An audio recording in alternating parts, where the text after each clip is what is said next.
여러분들과 인사 나누실 때 하나님께서 당신을 사랑하십니다 이렇게 인사 나누십시오.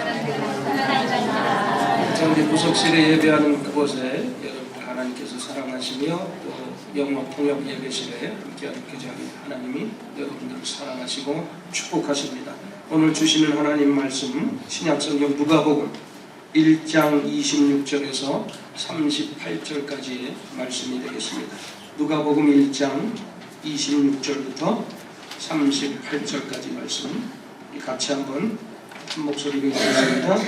여섯째 달에 천사 가브리엘이 하나님의 보내심을 받아 갈릴리 나사렛이라는 동네에 가서 다윗의 자손 요셉이라 하는 사람과 약혼한 처녀에게 이르니 그 처녀의 이름은 마리아라. 그에게 들어가 이르되 은혜를 받은 자여 평안할지어다. 주께서 너와 함께 하시도다 하니 처녀가 그 말을 듣고 놀라 이런 인사가 어찌함인가 생각하매 천사가 이르되 마리아여 무서워하지 말라. 내가 하나님께 은혜를 입었느니라. 보라 내가 잉태하여 아들을 낳으리니 그 이름을 예수라 하라. 그가 큰 자가 되고 지극히 높으신 이의 아들이라 일컬어질 것이요 주 하나님께서 그 조상 다윗의 왕위를 그에게 주시리니 영원히 야곱의 집을 왕으로 다스릴 것이며 그 나라가 무궁하리라.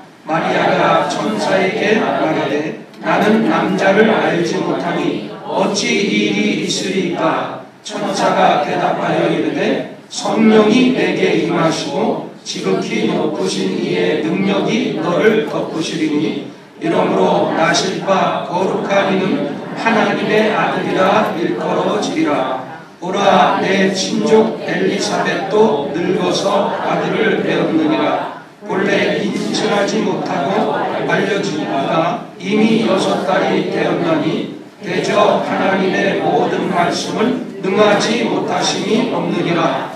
마리아가 이르되 주의 여종이오니 말씀대로 내게 이루어지이다 하매 천사가 떠나니라. 아멘. 제목같이 한번 따라하실까? 은혜를 받을 준비된 마음. 다시 한번요. 은혜 받을 준비된 마음. 이런 제목으로 은혜를 나누겠습니다. 지금이 기독교 절기 중에 대강절이라고 우리가 대림절이라고 하는데 어드벤트. 그래서 이 성탄절 4주 전부터 우리가 이 기독교에서는 대강절을 지키고 있습니다. 이 대강절이라는 것은 예수님의 초림과 재림을 둘을 함께 지키는 그러한 절기입니다. 예수님의 초림은 뭐예요? 예수님께서 동정녀 마리아를 통해서 육신의 몸을 입고 이 땅에 오신 사건이 초림의 사건. 그리고 다시 오실 그 재림의 사건은 이제 마지막 구원주로 심판주로 이 땅에 다시 오실 그날이 바로 재림의 날이라고 합니다. 그 날을 우리가 기대하는, 말 그대로 주님의 그 강림을 기대하는 이 절기가 바로 크리스마스 전 4주를 우리가 지키고 있는데 오늘 세 번째 주일이 지나고 이제 한 주만 더 지나고 월요일이 되면 우리가 크리스마스를 맞게 되죠. 이때 무엇보다 우리에게 필요한 것이 뭐냐? 바로 예수 그리스도의 사랑입니다. 그래야 그 사랑이 있는 곳에 주님께서 그 마음에 임재하시는 것입니다. 주님이 모실 그 마음을 준비하지 않는 곳에는 아무리 우리가 주님을 모시려고 해도 그 마음속에 그 자리에 오실 수가 없어요. 이 본문에는 요셉과 마리아가 이제 정혼하는 장면, 그래서 그 부부의 이야기가 나오는데 그 모든 모습을 보면서 주님의 은혜를 예비하는 몇 가지의 그 마음, 그 요셉과 마리아의 그 준비된 마음을 통해서 우리가 예수님을 어떻게 모실 수 있는가를 생각해 보면서 은혜를 나누기를 원합니다. 먼저 이 두 부부를 통해서 우리가 크게 깨달은 것은 그들이 겸손한 마음이 있었다는 것입니다. 오늘 26절 본문의 말씀에 보니까 6째 달에 천사가 가브리엘이 하나님의 보내심을 받아 갈릴리 나사렛이라는 동네에 가서 이제 누구를 만나요? 마리아를 만나게 됩니다. 지금도 이 가브리엘 천사가 필요할 때마다 좋은 소식을 전해주는 천사가 바로 이 가브리엘 천사인데, 그러나 우리가 늘 좋은 것만을 기대하지 말고 하나님께서는 더 가치 있는 삶을 우리 믿는 사람들이 살기를 원하시는데요. 여러분들은 그것이 뭐냐? 서로가 좋은 소식을 전하는 사람들이 돼야 돼. 가브리엘 천사처럼 좋은 소식만 내가 듣기를 원하는 것이 아니라 여러분 자신이 다른 사람들에게도 좋은 소식을 전파하는 그런 분들이 되기를 주님의 이름으로 축복합니다. 그래서 하나님이 항상 원하시는 것은 좋은 일을 바라는 것보다 우리가 좋은 일을 하는 것을 하나님께서는 더 원하고 계세요. 여러분들이 한 해를 살아가면서 좋은 일을 많이 기대했죠. 그러나 여러분 자신이 좋은 일을 많이 하시면 여러분에게도 좋은 일이 일어나게 될 줄 믿습니다. 그리고 천사 가브리엘이 갈릴리 나사렛의 평범한 시골 처녀였다는 것을 26절 본문에 나오죠. 왜 하나님께서는 그 구세주로 오실 예수님을 그냥 갈릴리라는 시골 구석의 한 처녀를 통해서 잉태케 하시고 왜 이런 기쁜 소식을 가브리엘 천사를 통해서 전했을까? 이 장면을 보면 확실히 하나님의 뜻과 인간의 뜻은 다르다는 것을 알 수가 있어요. 하나님께서는 항상 자신이 높다고 하는 사람들은 낮추시고요, 나는 낮다 겸손한 사람들은 하나님께서 스스로 높여주신다고 말씀하고 있습니다. 물론 하나님께서는요, 이 사람의 장점을 이용하시지요. 키 큰 사람이 키 작은 사람보다 운동을 잘하는 것은 그건 누가 봐도 객관적으로 다 맞는 거예요. 어제 여러분 제가 인터넷을 틀었다가 동아시안 게임 일본과 4개국 친선 교육을 하는 걸 봤어요. 근데 거기에 김신욱이라는 크리스찬 그래서 축구 197이야. 나보다 조금 큰데 보니까 그 높은 볼이 나오니까 그냥 머리로 탁 받아넣으니까 아무도 못 막더라. 근데 머리만 잘 치는 게 아니라 이 또 발기술로 좋아서 두 골이나 넣는 모습을 보면서 야, 확실히 저렇게 키 크니까 운동도 잘하는구나 하는 것을 느꼈어요. 이건 물론 객관적으로 볼 땐 키 작은 사람보다 키 큰 사람이 유리한 거예요. 그리고 건강한 사람들이 건강하지 못한 사람보다 더 뭐 다 그런 건 아니지만 더 이 사용될 수가 있는 것이, IQ 높은 사람이 그렇지 못하는 사람에 비해서 성공의 확률도 우리가 세상 살아가면서 높잖아요. 그러나 그 장점이 불행거리가 되고 위험의 요소가 될 수 있다는 사실도 알아야 됩니다. 우리가 성경을 살펴봐도 삼손의 실패, 수려한 용모, 또 머리카락의 힘, 그러나 그 힘 때문에 사실은 실패를 경험하게 되는 겁니다. 그러니까 겸손하게 되지 않으면 이 장점만큼 큰 단점도 없다는 사실이, 그래서 여러분이 하나님에게 받은 것이 여러분 자랑으로 여기지 말고 겸손하여 여러분 하나님의 영광을 나타내는 다시 한번 모색으로. 자,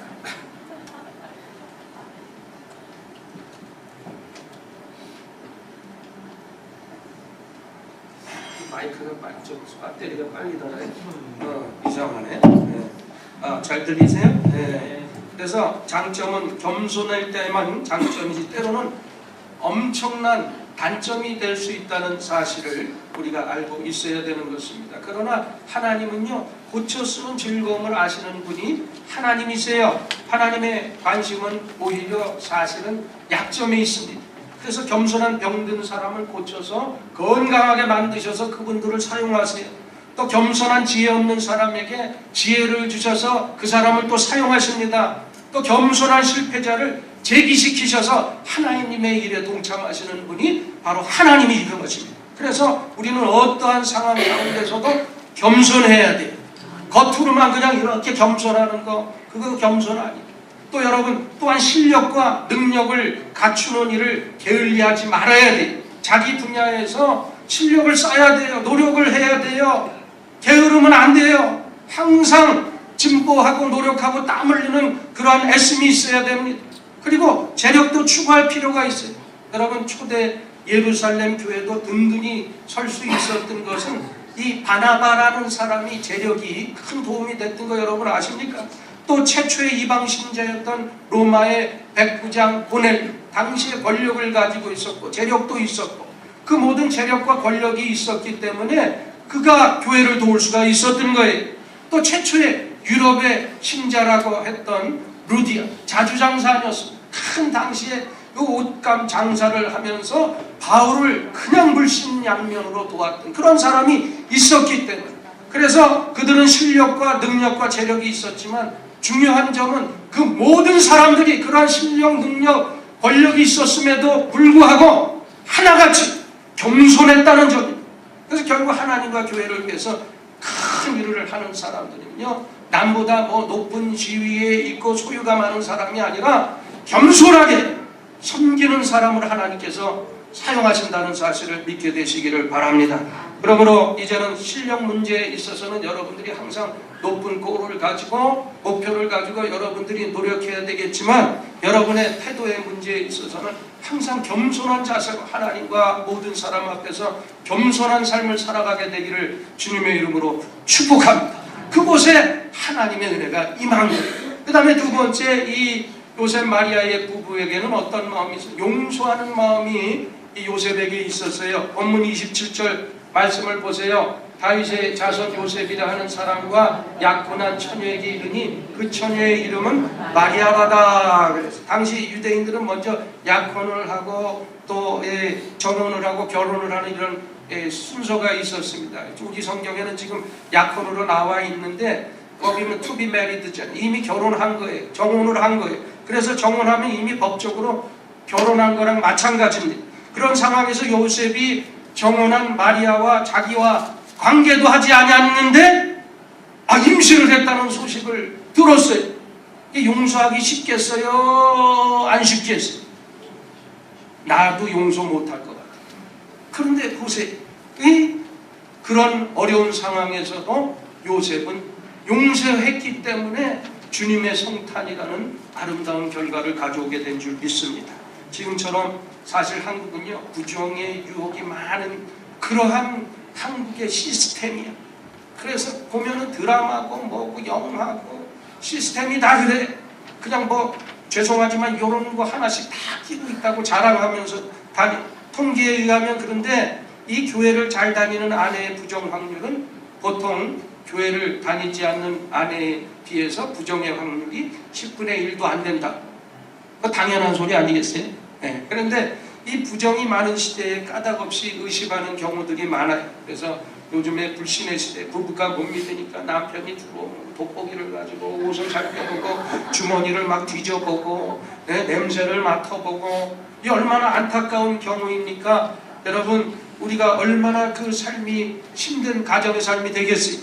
이 세상에 용서와 용납이 없이 행복의 길이라는 것은 절대 있을 수가 없습니다. 그러므로 여러분들이 행복하게 살려면 예수님의 용서를 생각하면서 용서를 끊임없이 훈련하고 여러분들의 용서의 폭을 점점 넓혀가게 되시기를 바랍니다. 물론 우리가 용서라는 것은 말로만 용서하는 건 쉽지는 않아요. 그러므로 여러분들이 어떻게 도저히 용서할 수 없는 사람을 용서할 수가 있습니다. 그러나 용서할 수 없는 사람에게도 내게 가한 일이 하나님께서 허락하셨다 이렇게 생각하면 또 용서 못할 수도 없어요. 우리의 죄를 다 하나님께 고백할 때 하나님께 우리가 용서를 받은 것처럼 이 회개하는 자는 하나님의 은혜가 임할 수가 있게 되는 것입니다. 만약에 여러분, 우리가 용서할 수 없는 사람이나 미운 사람이 우리 안에 묵고 있다고, 내 생각 안에 내 마음속에 있다고 생각해 보세요. 여러분이 주무시러 잠자리에 들어갔는데 그 잠자리에 들어간 옆에 여러분이 미워하는 사람이 누워 있을 거예요. 여러분, 가끔 한밤중에 내 옆에 미운 사람이 막 우리를 깨우기도 해요. 가위에 막 눌려. 이거 어떻게 살아? 휴가를 떠나도 용서할 수 없던 그 사람이, 미운 사람이 나와 함께 여행을 같이 와. 여러분, 그렇다면 얼마나 괴롭겠어요? 얼마나 불행하겠습니까? 그러니까 우리는 그 미운 사람, 용서할 수 없는 사람에게 여러분 마음속에서 사슬을 다 끊어버리세요. 그리고 자유롭게 생활하게 되시기를 바랍니다. 올 한 해 여러분 가만히 생각해, 내가 미워했던 사람이 있었나? 오늘 예수 그리스도의 이름으로 다 보혈로 씻고 용서하게 되시기를 바랍니다. 요셉은 형들로부터 노예로 팔려갔잖아요. 얼마나 끔찍해. 그 형들을 생각하면 그 감방에서 얼마나 치가 떨렸겠어요. 그런데 나중에 요셉이 애굽의 총리가 되었을 때 형제들을 만났을 때 뭐라고 그랬어요? 하나님이 이 나라를 구해주기 위해서 가족 전체를 구원하려고 나를 애굽의 이 자리로 보내셨다. 이런 고백을 했어요. 여러분이 그래서 이제는 요셉처럼 고백하세요. 하나님, 제가 이런 일을 당하고 이런 지경에 빠지게 된 데는 하나님의 크시고 선한 뜻이 있는 것을 믿습니다. 그런 고백을 할 때 하나님은 우리도 요셉처럼 그 어려운 상황을 극복하고 높은 차원으로 올려주시게 될 줄 믿습니다. 그래서 여러분 살아가면서 그냥 한탄하지 말고 내가 왜 이런 가정에 시집을 왔나? 그러면 더 불행을 크게 느껴져요. 그때는 하나님께서 나에게 이 가정을 보내신 분명한 뜻이 있다. 내가 이곳에 시집 온 것은 분명한 하나님의 뜻이 있다. 이런 각오를 가지고 생각을. 또 교회에서도 마찬가지. 하나님, 저를 왜 이 교회에 보내셨을까요? 나에게 왜 이러한 일들을 맡기셨을까요? 오늘 분명히 하나님의 선한 뜻이 있을 줄 믿습니다. 그런 고백을 하고 나오면 여러분 마음 가운데 평안이 생기고 내가 만난 사람들을 다 용서하고 사랑하고 위로하고 그런 마음들이 우리 마음을 적시게 되고 우리가 평안을 유지할 수가 있게 되는 것입니다. 결국에는 모든 갈등과 상처는요, 하나님께서 이렇게 하셨다는 이 고백을 부족하기 때문에 이러한 이 생활 속에 갈등과 또 이러한 고통이 따르게 되는 것입니다. 이제는 어디 가시든지 하나님이 나를 이곳에 보내셨다 이렇게 생각하고 어려운 일을 만나도 고백하세요. 하나님, 이 일에 대한 하나님의 선한 섭리가 있을 줄 믿습니다. 저를 이곳으로 보내시고 일하게 하신 하나님이 실수가 없으신 하나님인 줄 믿습니다. 그 고백을 들으시면서 하나님이 우리의 고백을 들으시면서 그래 내 마음과 소원을 내가 다 안다 말씀하시고 그런 마음 가운데 하나님의 은혜를 임하게 될 줄 믿습니다. 그 다음에 이 요셉과 마리아 모두의 마음에 보면 이 감사하는 마음이 있었어요. 본문 28절 말씀에 보니까 가브리엘이 마리아에게 와서 첫 번째로 한 말이 뭐예요? 은혜를 받은 자여 평안할지어다 그랬어요. 왜 마리아가 은혜를 받았느냐? 하나님이 함께 하셨기 때문에 은혜를 받은 거예요. 하나님의 은혜가 뭐 거창한 건 아닙니다. 그리고 생각지 않게 하나님의 은혜가 우리 가운데 와 있고 우리에게 임했다는 사실 우리가 깨닫지 못할 때가 많아요. 그러므로 주님과 함께 동행하면서 묵묵히 최선을 다하면 우리 삶 가운데 넘치는 은혜가 매일매일 솟아날 줄 믿습니다. 우리가 하나님의 새로운 은혜를 주시지만 이미 우리가 하나님으로부터 많은 은혜를 받고 있다는 사실을 우리는 깨달으면서 살아야 돼요. 무엇보다 죄와 허물로 죽었던 나를 하나님이 우리를 살리시고 내가 하나님의 자녀된 거 이것처럼 기적이 어디 있고 이것처럼 큰 은혜가 어디 있습니까? 그 은혜를 위해서 도저히 죽으실 수 없는 분이 나를 대신해서 십자가에서 죽으셨다. 그것만 생각해도 여러분들은 주무시다가 벌떡 일어나서 하나님 앞에 감사 삼창하고 주무세요. 그래서 우리가 늘 감사해요. 모든 것을 하나님의 은혜로 받아들이는 사람이 진짜 은혜 받은 사람들의 모습인 줄 믿습니다. 그래서 가장 큰 은혜는요, 여러분들이 은혜를 깨닫는 은혜, 이 삶을 살아가는 거예요. 은혜를 모르고 사는 사람, 머리 검은 짐승들 도와주지 말라. 여러분 은혜를 모르는 사람, 그 하나님도 그런 사람, 그런 깨달음이 크면 우리가 고난조차 은혜인 줄을 알게 되는 것입니다. 고린도전서 15장 10절 말씀에 사도 바울이 이런 말을 했어요. 나의 나된 것은 하나님의 은혜로 된 것이다. 그래서 사도 바울은 주님을 전하면서 매 맞는 것도 감옥에 가는 것도 그게 다 은혜라고 그랬어요. 나의 나된 것은 전적으로 모든 것이 하나님의 은혜. 하나님의 은혜. 그래서 엄청난 고난이 계속되어도 헌신을 포기하지 않았어요. 모든 일과 사건을 하나님의 은혜로 볼 줄 아는 시각을 우리가 가져야 되는 것. 이것이 바로 크리스찬의 시각인 것입니다. 그리고 여러분들 모든 일과 모든 상황을 십자가의 사건으로 연결해서 바라보는 그런 믿음인 분이 우리가 있어야 되는 거예요. 그래서 우리가 늘 감사하면서 그 은혜를 알고 우리가 살아야 되는 것입니다.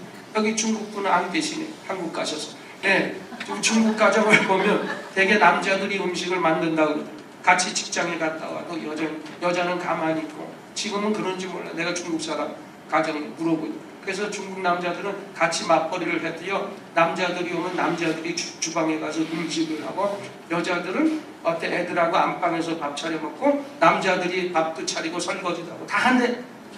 근데 한국은 어때요? 되게 아내가 좀 차려 저는 밥을 왕처럼 먹잖아. 안 그런 사람도 있긴 있어요. 근데 보면 그렇게 남자가 앉아서 받아먹는 것은 우리나라만의 특별한 문화예요. 나도 많이 그런 편이었는데 호주 와서 한 16년 이상 사니까 가끔 내가 설거지도 한다니까. 요리는 못해도. 이게 여러분, 그런데도 한국 남자들은 그것을 감사하지 아니하고 당연한 것으로 생각하는 거예요. 그렇죠? 근데 여러분 감사하세요? 남편분들 한번 아내 옆에 계시면 감사합니다 한번 해요. 네. 왜 안 해? 다시 감사합니다 해봐요. 네. 네, 그래요. 그럼 말로 하지 말고 이따 집에 가서 행동해요. 자, 여러분이 그래서 모든 것을 우리는 감사할 수 있는 그런 마음을 가지고 살아요. 한국에요, 뭐 대학교 체육교사로 있다가 이 교통사고 나서 하반신 불수가 된 분이 있었어요. 근데 그분이 이제 전도를 받고 예수를 믿게 되죠. 건강할 때 예수님 모르고 자기 힘만 믿고 살았던 사람인데 교통사고로 하반신 불수가 되니까 전도가 쉽게 되는 거예요. 그래서 예수님을 믿게 되죠. 그래서 자기가 건강이었을 때는 예수님을 부인했는데 이제 예수님을 영접했습니다. 여러분, 이 사람들은 건강할 때 그 눈이 수평을 유지합니다. 그래서 무엇을 먹을까 입을까 마실까만 보게 돼 있어요. 그런데 병석에 들어나오면 할 수 없이 뭘 봐야 돼? 위를 보게 돼 있어요. 하나님을 보는 겁니다. 그래서 나는 어디에서 와서 어디로 가는가를 생각할 수밖에 없어요. 많은 사람들이 위기를 당해서야 겨우 하나님의 음성을 듣게 되는 것입니다. 그래서 이 체육교사도요, 이제 들었어요. 하나님이 나를 하반신 불수되게 하여서 얼마나 감사한지 모르겠다. 내가 오죽하고 완화했으면 나를 눕혀서라도 하나님을 알게 하셨을까. 이런 마음의 생각을 갖게 되고 결국에는 그가 예수님을 영접하게 됩니다.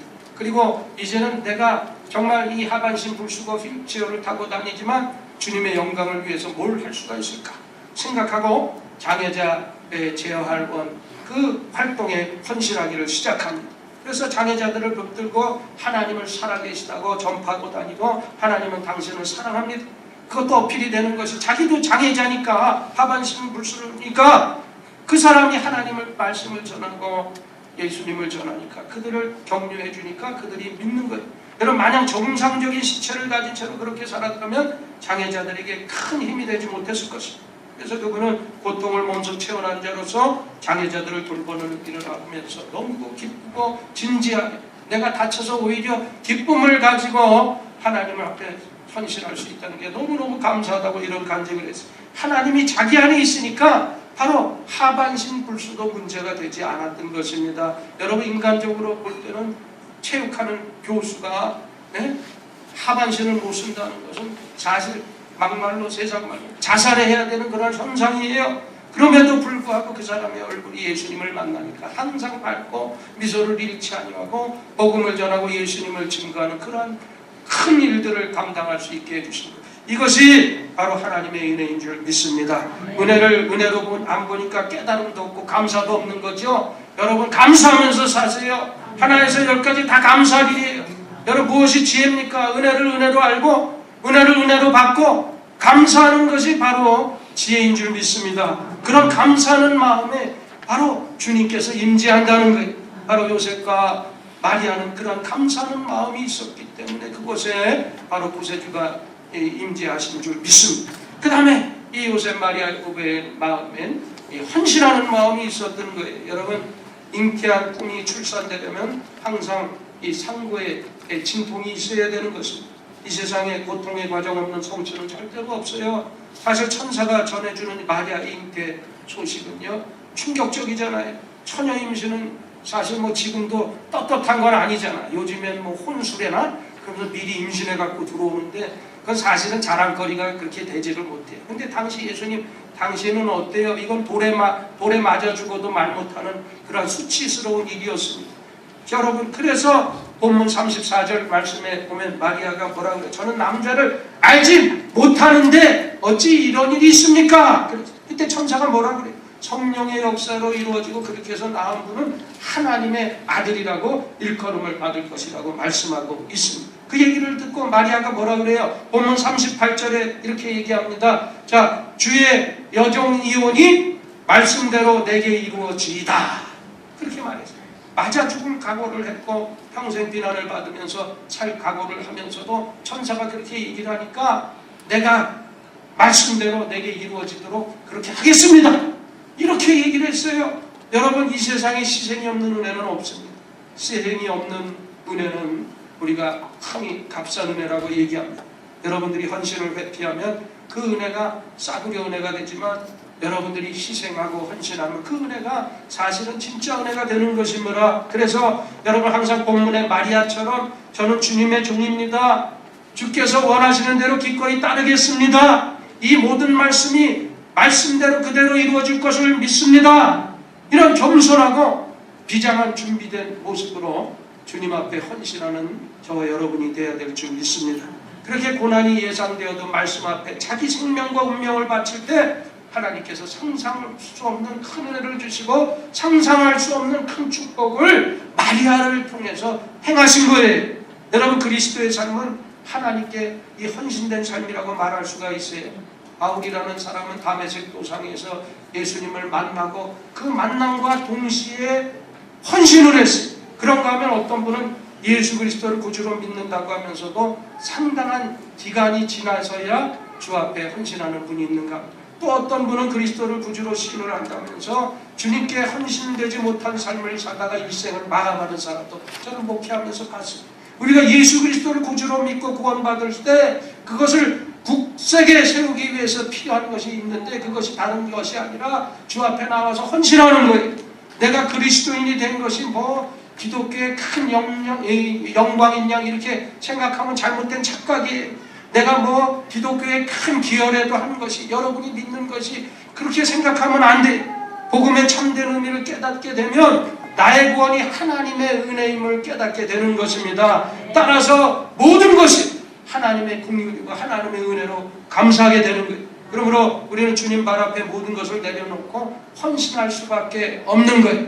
자기가 왕이라 할지라도 주님을 만나게 되면 그 왕관을 벗어제치고 주님 앞에 무릎을 꿇는 그러한 모습, 그것이 바로 헌신의 모습인 것입니다. 여러분 주님의 사랑에 붙들림 받으면 그분께 자기 자신을 드릴 수밖에 없는 거예요.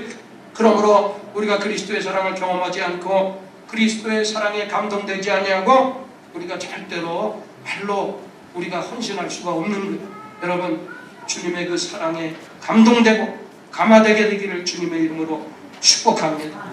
여러분 저는 마지막에 손양원 목사님의 이야기를 하고 말씀을 마치려고 그래요. 이 손양원 목사님이 여수의 양원에 부임해서 사역을 시작했을 때 일입니다. 이 손 목사님이 나환자들의 피 고름 나는 것을 거침없이 만지기, 그러니까 오히려 이 나환자들이 그 병이 옮을까봐 피신했어요. 그리고 저 젊은 사람이 무엇 때문에 이 곳에 와가지고 우리들에게 이렇게 친숙하게 그러냐? 그러면서 오히려 회피했어요. 의구심을 가졌습니다. 세월이 흐르면서 사람들은 목사님의 진심을 알게 됐고 또 끊을 수 없는 사랑의 관계가 이루어지게 됩니다. 그래서 목사님의 손길을 거부하기도 마찬가지였는데 혹시라도 왜 목사님한테 이 나병이 옮으면 어떨까? 그런 두려움이 있었어요. 근데 한 번은 이 손 목사님이 드디어 이 나병이 걸렸다는 소문이 돌기를 시작했습니다. 그때 사실은 나병이 옮지를 않았어요. 그때 이 손 목사님이 이런 말을 했습니다. 차라리 내가 나병에 걸린다면 오죽 좋겠나. 그러면 가까이 오지 말라고 뒷걸음치던 환자도 없을 것 아닌가. 언제라도 그들과 함께 웃고 즐기면서 예수님의 사랑을 전할 수 있었으면 얼마나 좋았을까 라고 이런 말을 했습니다. 여러분 우리가 성탄을 맞이하면서 성육하신 그리스도의 사랑이 무엇인지에 대해서 다시 한번 되새겨보는 이 손 목사님의 얘기입니다. 여러분 독생자를 주신 하나님의 은혜에 대해서 여러분들이 어느 정도 감동하면서 여러분 살고 있습니다. 우리는 너무 쉽게 우리를 독생해 주신 그 하나님의 사랑을 찬양한다고 말만 하고 있습니다. 여러분 하나님의 사랑을 체험한 그리스도인이십니까? 자신이 없어.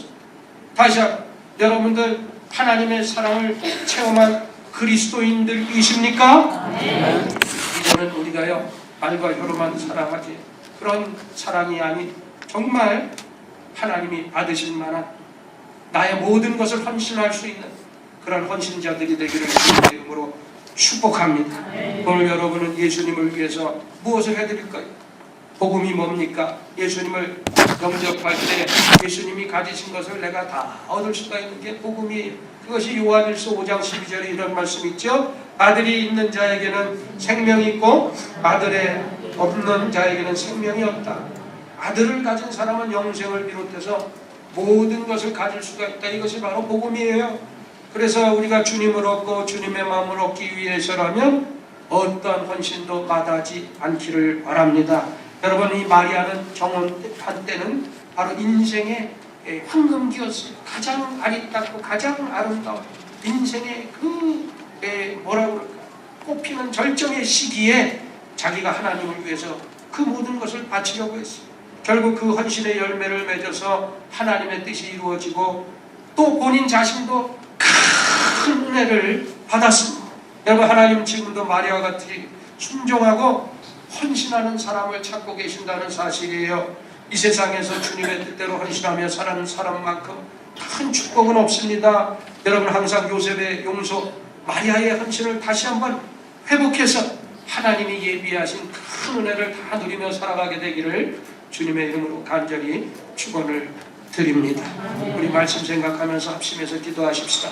이제 이 대간절 기도의 기간에 또 다음 주 한 주를 지나면 우리가 정말 이 땅에 육신의 몸을 입고 오신 예수님을 만나는 귀한 축하의 날을 맞게 합니다.